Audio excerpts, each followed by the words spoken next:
নমস্কার বন্ধুরা, আজকে চলে এসেছি একটা নতুন রেসিপি নিয়ে। এঁচোড় চিংড়ি। এঁচোড় চিংড়ি বানানোর জন্য আমি এঁচোড় আর আলুটাকে হালকা করে ভাপিয়ে নিয়েছি। ভাপিয়ে নেওয়ার পর একটি কড়াইয়ে অল্প তেল দিয়ে এঁচোড় আর আলুটাকে ভেজে তুলে নেব।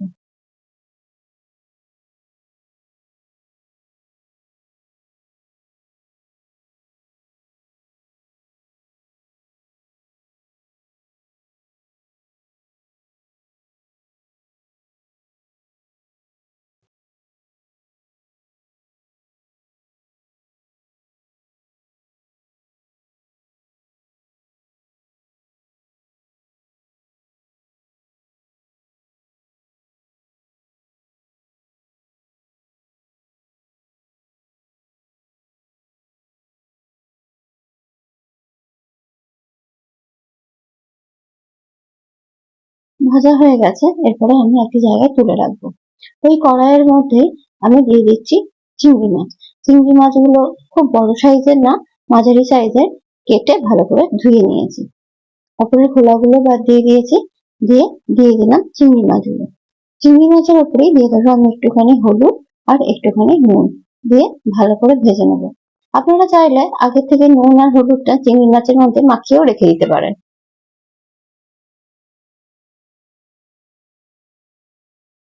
ভালো করে নাড়াচাড়া করে ভেজে নেব।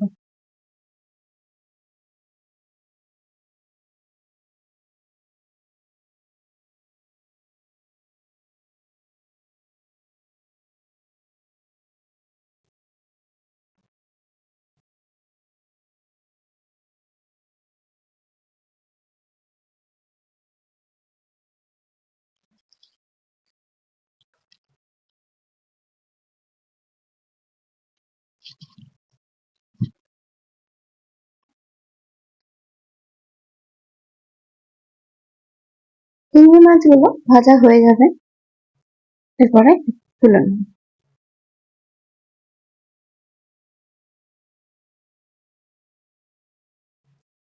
দেখুন, ভালোভাবেই ভাজা হয়ে গেছে, জলটাও শুকিয়ে গেছে। এরপরে এটাকে একটি জায়গায় তুলে নেব। তরকারির মশলা বানানোর জন্য আদা, রসুন, কাঁচা লঙ্কা, টমেটো আর পেঁয়াজ আমি একবারে মিক্সার গ্রাইন্ডারে পেস্ট বানিয়ে নিয়েছি। এরপরে কড়াইয়ের তেলটা গরম হয়ে গেলে দিয়ে দেব কিছু গোটা মশলা, যেমন তেজপাতা, শুকনো লঙ্কা, জিরে, এলাচ, একটা দারুচিনি আর লবঙ্গ, দিয়ে ভালো করে নাড়াচাড়া করে ভেজে নিলাম। দেখতেই পাচ্ছেন বন্ধুরা, আমি খুব একটা বেশি তেল দিইনি, তেলটা কমের মধ্যেই রাখার চেষ্টা করেছি। তেল খাওয়া সবাই জানেন স্বাস্থ্যের পক্ষে খুব ভালো। দিয়ে দেবো সেই বেটে রাখা মশলাটা, দিয়ে দিলাম বাটা মশলাটা। এরপরে রেগুলারের যে মশলাগুলো হয় সেই মশলাগুলো আমি দিয়ে দেব।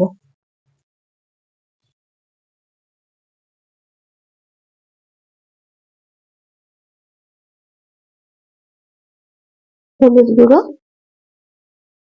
কাশ্মীরি রেড চিলি পাউডার, ধনে গুঁড়ো, জিরে গুঁড়ো আর স্বাদ মতো নুন।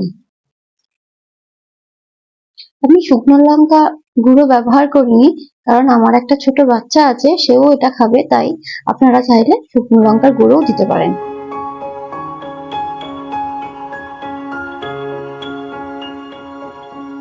ভালো করে মশলাটাকে কষিয়ে নেব। মশলা বাটার জলটাও দিয়ে দিলাম অল্প করে।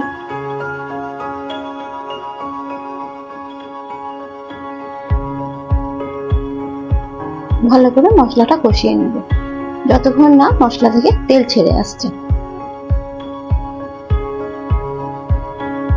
এরপর দিয়ে দিলাম অল্প করে চিনি, তাহলে মশলার কালারটা খুব সুন্দর আসে।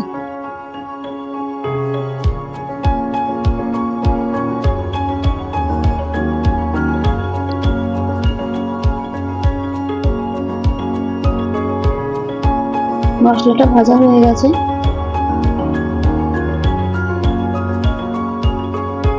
মশলা থেকে তেলও ছেড়ে এসেছে।